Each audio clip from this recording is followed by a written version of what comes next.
Amados, tengan ustedes una cordial bienvenida. Y el motivo de este video es porque estuve leyendo ciertos trabajos, ciertas obras, tanto de los que creen que hay un tercer personaje en la deidad, el tercer dios del trinitarismo. He visto las defensas que se hace de uno y de otro lado y veo que adolece de sencillez, porque uno de los grandes problemas es hacer complicado lo que es sencillo.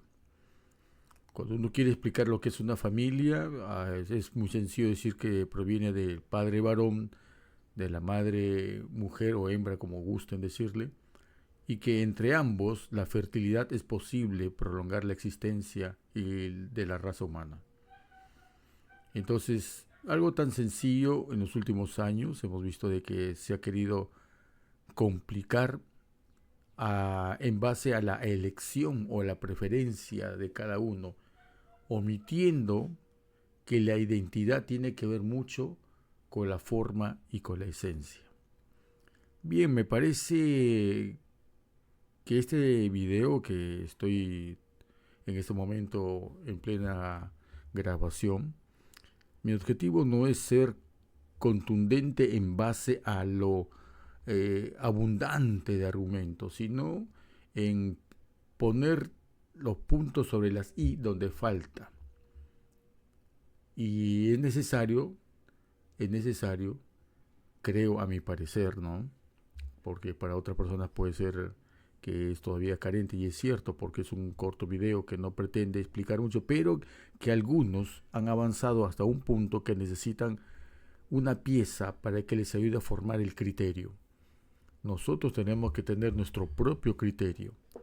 Cuando vamos a una iglesia, la iglesia nos pone sus dogmas, sus doctrinas, y para poder pertenecer a ella es necesario que repitamos muy dócilmente lo que a veces va contra el sentido común y contra la coherencia de la escritura, ¿no? He titulado este tema el paradigma trinitario, que es un problema de autoridad. ¿Por qué es un problema de autoridad?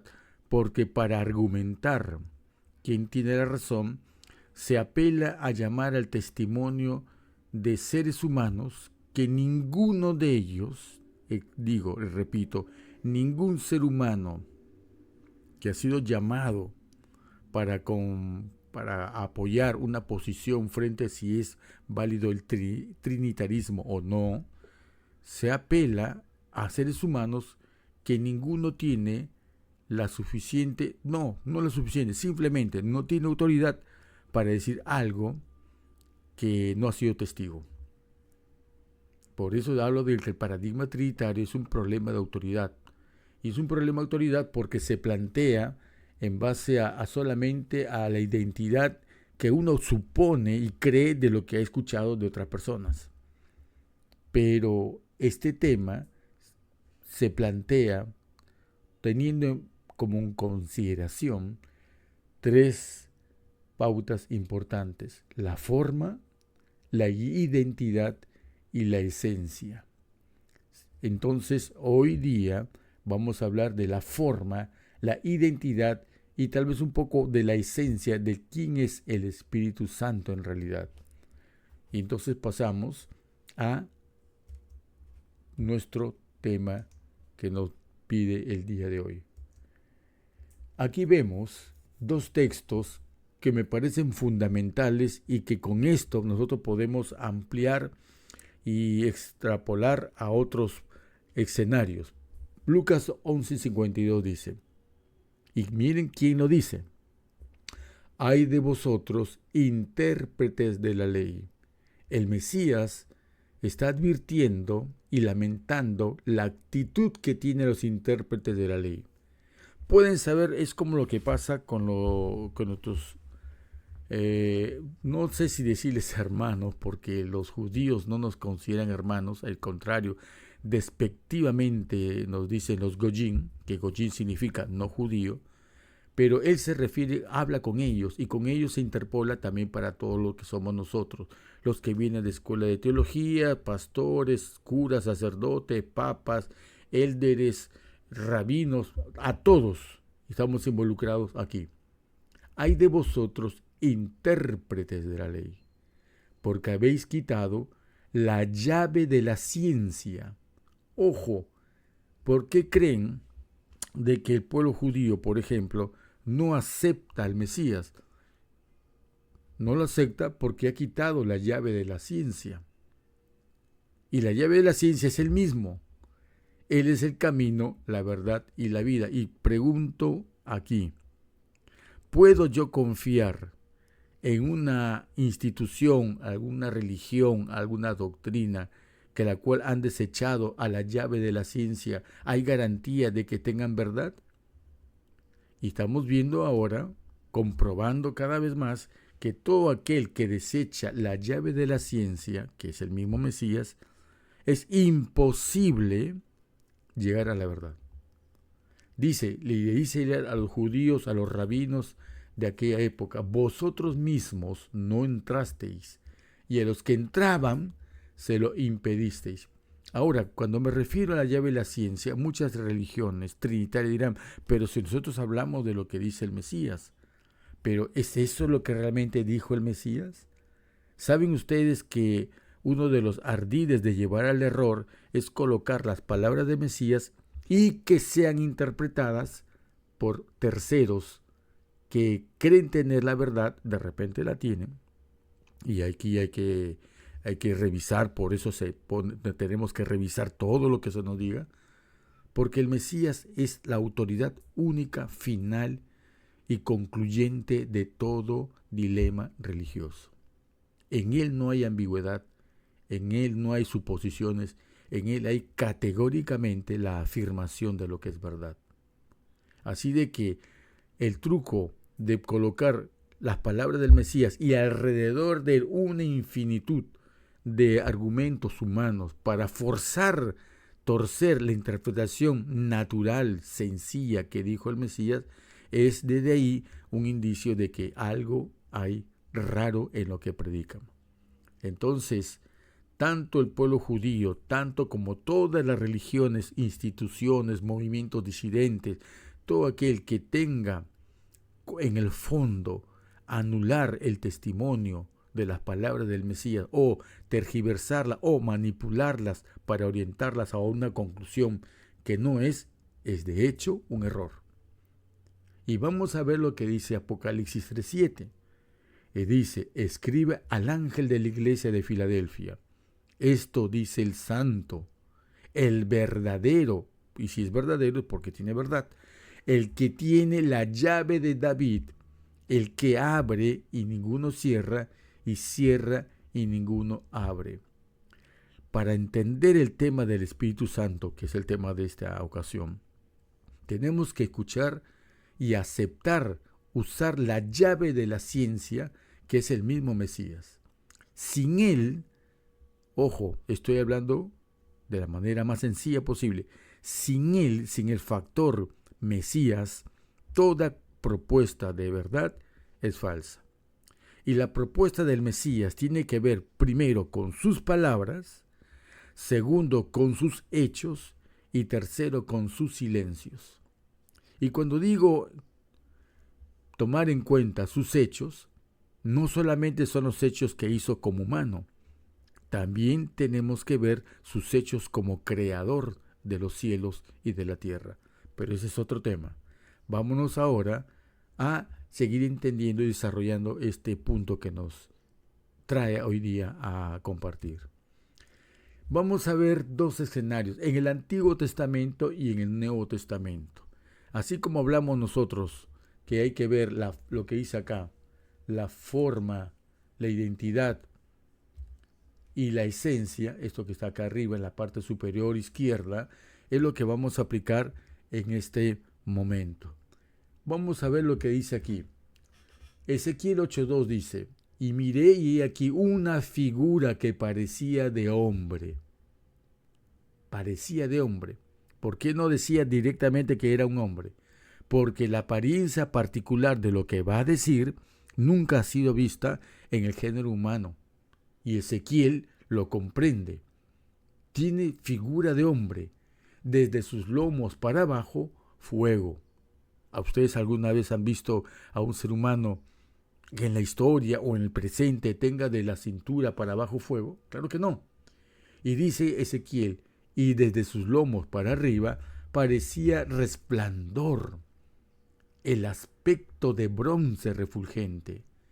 Y aquella figura extendió la mano, lo que comprueba que sí tenía forma humana, porque esta figura, este ser especial, extiende su mano y con su mano lo toma de las guedejas de su cabeza y dice él, esa figura, ¿cómo la denomina él? El Espíritu me alzó entre el cielo y la tierra.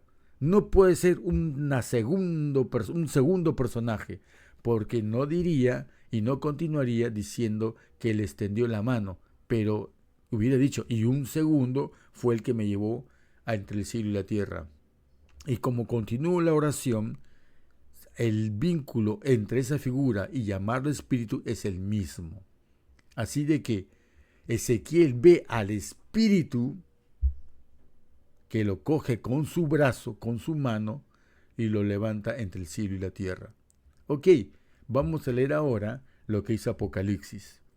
Ya el otro personaje, Juan, en el mensaje a Éfeso, dice, escribe al ángel de la iglesia de Éfeso, el que tiene las 7 estrellas en su diestra, el que anda en medio de los 7 candeleros de oro. Ok, ya vamos intuyendo quién podría ser, ¿no? Y mire lo que dice él, el mismo vínculo gramatical y literario que habló Ezequiel, el mismo vínculo lo estamos viendo acá en Apocalipsis. El mismo que ve caminando entre los 7 candeleros, mire cómo lo llama. El que tiene oído, oiga lo que el Espíritu dice a las iglesias. Otra vez, en el Antiguo Testamento, Ezequiel llamó espíritu a esa figura de forma humana, y vemos ahora en el Nuevo Testamento, en el Apocalipsis, a Juan, viendo a aquel que camina entre los 7 candeleros, llamarlo también espíritu. Interesante. Hagamos entonces un estudio policial, por llamarlo de alguna manera, de que cómo podemos vincular dos hechos de esta manera. Primero, vamos a ver la forma física o visible, que es la mejor palabra que encontraría, pero es la forma física del Espíritu Santo. ¿Es acaso una nube? ¿Es acaso un pajarito llamado paloma? ¿Es acaso alguna imagen de que a ustedes se les ocurre en la cabeza? La forma física real del Espíritu Santo es una forma que la estamos viendo aquí en este momento. La forma física del Espíritu Santo, esta presentación es una exégesis visual y forense sobre el misterio de su identidad. Ok, más allá de la tradición popular, ¿una paloma, una flama o una llama, o es una persona con figura humana? La tradición popular menciona que siempre hablamos de la forma corporal del Espíritu Santo, y lo único que viene a la mente para muchas personas que la tradición romanista ha clavado, ha cauterizado, es que cuando hablamos del Espíritu Santo, toda figura que tiene forma de paloma identifican que creen casi literalmente, por no decir que es literal, que es el Espíritu Santo. O es una flama, como ocurrió en los apóstoles o discípulos cuando estuvieron en el Pentecostés. Pero la evidencia bíblica nos dice otra cosa. Nos dice que salgamos de los símbolos, que como símbolos no existen, solamente son abstracciones de un mensaje, una metáfora de lo que está hablando, pero que luego deja la metáfora, la figura, y dice que la evidencia bíblica es lo que muchos ignoran, es que en los libros de Ezequiel y Apocalipsis, el Espíritu Santo se manifestó en una forma corporal y medible. Corporal y medible. El primer encuentro físico fue la visión de Ezequiel, y vemos que en el versículo 3 dice, y aquella figura extendió la mano y me tomó por las guedejas de mi cabeza, y el Espíritu espíritu, vinculación que continúa, que ese que tiene brazo, forma humana, ese espíritu lo alzó, lo levantó entre el cielo y la tierra. Y la pregunta que es, ¿quién extendió la mano? ¿Un segundo personaje que estaba viendo Ezequiel? No. ¿Quién lo levantó físicamente? Y categóricamente la escritura menciona fue el espíritu. Un encuentro literal y corporal, innegable. Ok, ahora sigamos leyendo la anatomía del Espíritu Santo según Ezequiel 8. Primero decía, parecía hombre, o sea, tiene nuestra propia estructura, cabeza, cuello, tronco y 4 extremidades. Y habla que tenía un resplandor desde los lomos para arriba y que tenía del aspecto del bronce refulgente. Y de la cintura para abajo, desde sus lomos para abajo, era fuego. El segundo testigo, Juan, en la revelación de la isla de Patmos, y dice que él ve en medio de los 7 candeleros a uno semejante al Hijo del Hombre. Aquí es más claro y más puntual. Uno semejante al Hijo del Hombre. ¿Y el Hijo del Hombre cómo era? ¿Un vapor etéreo informe? ¿Era acaso como tratan de ahora de los que no conocen el tema o la enseñanza bíblica de cómo son los seres de otros mundos, asumen de que son chiquitos, enanos o largos, de color verde, reptilianos, y que tienen lo de acá de Orión, y que tiene cada una forma y que están viviendo como 80 especies de extraterrestres en la Tierra? Esa tontería proviene por no leer la Biblia. Y acá vemos que el Hijo del Hombre es semejante justamente a nosotros. Él es el modelo de cómo es el hombre. Años después, el apóstol Juan describe una entidad glorificada, con un nivel de detalle físico asombroso. Y recalco, Juan ve a una entidad humana glorificada. Y para entenderlo, continuemos. Ahora Juan ve la anatomía de la visión en Apocalipsis, que lo describe así: semejante al Hijo del Hombre, el rostro como el sol y los ojos como llama de fuego. Apocalipsis capítulo 1, versos 14 y 16. Y lo ve que los pies de bronce son refulgentes como en un horno. Apocalipsis 1, 15. Entonces, hagamos un paralelo. Este tema también sugiere para que todos hagamos lo mismo. Comparemos lo que dice un texto, comparemos con lo que dice otro personaje y pongámoslos uno junto al otro y veamos los vínculos semejantes y veamos las diferencias, o lo que uno dice y el otro no lo dice, y lo que el otro dice y que el otro no lo dice. Entre ambas comparaciones tiene que salir la verdad, o ir formando el criterio de lo que es la verdad. Y aquí hemos puesto en paralelo lo que dice Ezequiel 8 y lo que dice Apocalipsis capítulo 1. En la forma general, Ezequiel dice parecía hombre, y Apocalipsis Juan dice semejante al Hijo del Hombre. O sea, no le queda dudas. En Ezequiel le dio duda porque nunca había tenido una posibilidad de ver a un ser humano que tenga tal nivel de gloria o de divinidad. Pero Juan ya comprende, porque él vio al Mesías resucitar y lo vio ascender a los cielos. Lo vio brillar en aquel monte cuando bajó, cuando habló con Elías y cuando lo vio conversar con Moisés. Ya tenía, por eso dice, semejante al Hijo del Hombre. Y en la parte superior del rostro, Ezequiel habla que para arriba había resplandor. Y en Apocalipsis Juan dice que su rostro resplandece en la fuerza del sol. Las extremidades habla de fuego, aspecto de bronce refulgente, dijo Ezequiel. Y Juan, en Apocalipsis, dice que ojos como llama de fuego y pies semejantes al bronce bruñido. ¿Cuál sería la conclusión? La conclusión es, no cabe duda de que se está hablando del mismo personaje.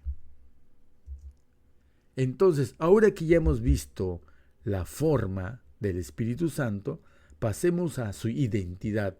Por eso el título de esta pantalla es El Espíritu, la transición de la forma, que ya establecimos que es uno solo, a la identidad.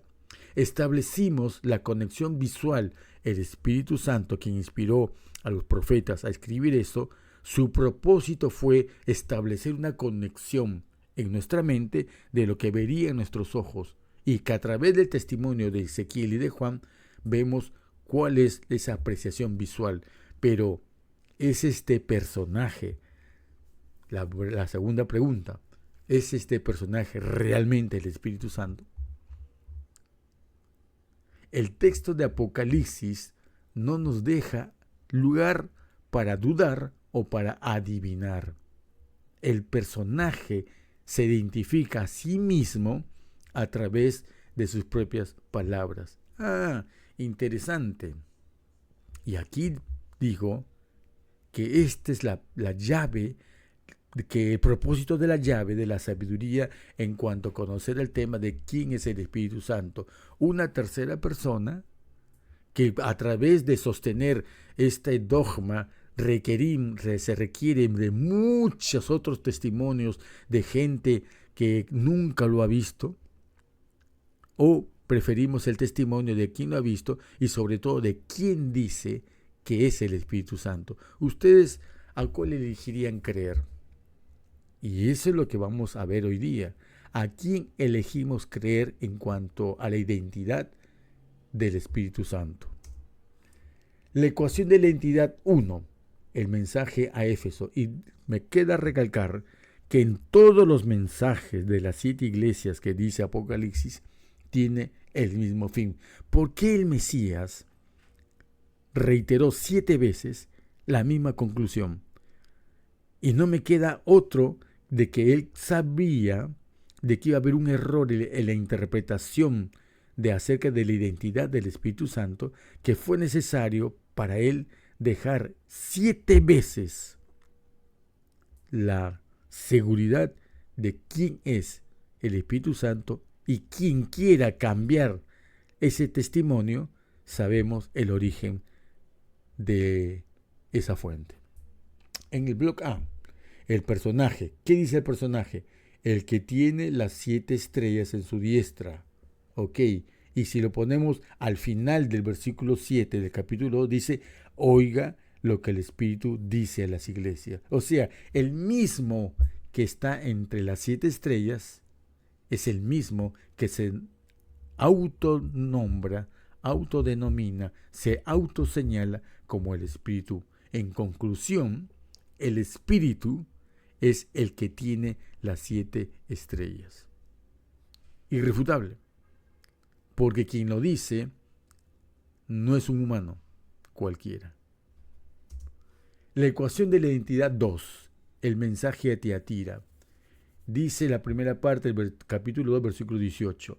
El Hijo de Yahweh, el que tiene ojos como llama de fuego y pies semejantes al bronce bruñido, dice esto. Y su conclusión, ¿cuál es? Versículo 29.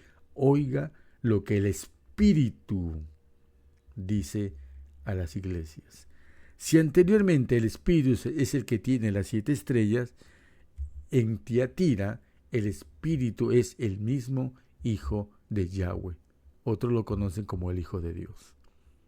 ¿Más dudas? No podemos. Ya está la confirmación y la reafirmación, la corroboración de que el Espíritu es el mismo Hijo de Yahweh. Entonces vemos un patrón de diseño divino. ¿Quién inspiró la Biblia? El Espíritu Santo. ¿Y qué hay en el Espíritu Santo que ha transmitido a los profetas? Este patrón, que no es una coincidencia aislada. 7 veces, el número de la perfección, en este momento usado para bien, confirma de que en el capítulo 1 y 2 del Apocalipsis, esta misma estructura se repite exactamente 7 veces. 7 veces el Mesías, Cristo como lo llaman muchos, el Mesías se declara a sí mismo como el Espíritu. Y esta evidencia no es casual, es una evidencia sistemática. En otras palabras, es deliberada para ser encontrada, para ser entendida, para ser defendida y para ser adoptada como punto de fe. Y concluimos que el misterio revelado entonces de que quién es el Espíritu, a través de la forma, a través de su identidad y a través de su esencia, el misterio de quién es el Espíritu Santo, podríamos decir que es un tercero o es el mismo Mesías señalándose a sí mismo como el Espíritu. Más importante que simplemente saber cómo es el Espíritu Santo físicamente, esta revelación nos permite saber quién es verdaderamente. No es una paloma, no es una fuerza abstracta, no es un tercero en medio de la pareja divina. El Espíritu Santo es el Cristo glorificado. El Mesías es la llave de la sabiduría, no la desechemos, no tratemos de opacar su testimonio trayendo a otros personajes que fácilmente podemos evitar su aporte porque simplemente ellos no están en el cielo y simplemente ellos no conocen toda la verdad como la conoce el mismo Mesías. Ningún personaje de los que quieran poner como argumento para decir que existe la Trinidad es el Verbo, el camino, la verdad y la vida. Ninguno de ellos.